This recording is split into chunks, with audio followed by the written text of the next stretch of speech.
Well, as you may have heard, Captain America Brave New World made over $189 million domestically and over $203 million internationally, for a grand total of over $392 million worldwide on a reported budget of only $180 million, which Disney probably profited over $32 million.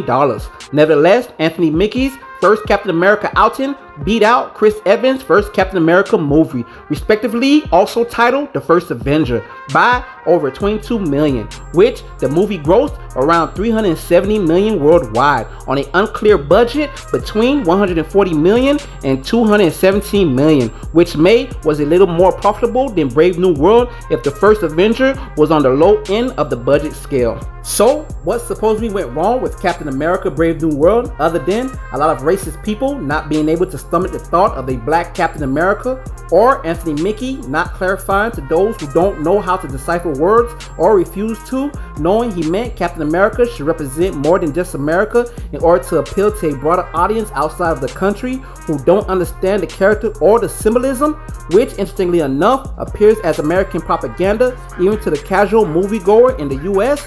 Or just maybe the movie didn't meet people's expectations that warranted multiple viewings.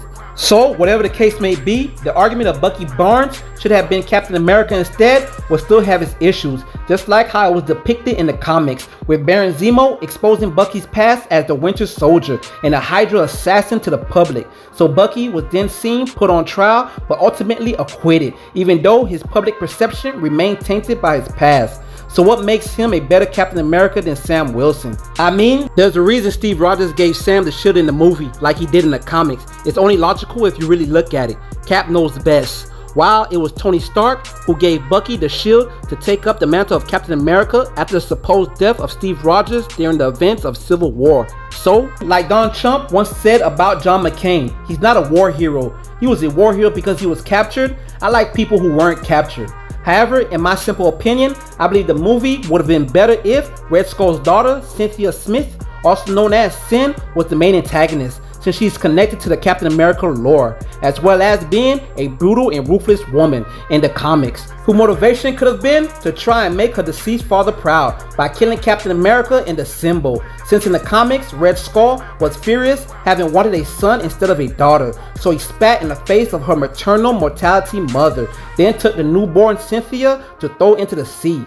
Meanwhile, as for the leader, he should have been kept for the end credit scene as the aiding force behind Cynthia, while still being the one who empowered Thaddeus Ross. Also, Sam Wilson should have contacted Bruce Banner on the phone as a cameo during the last half of the movie about the Red Hulk incident, which Bruce Banner would already be aware of, and also later show up in the second end credit scene questioning Ross at the raft.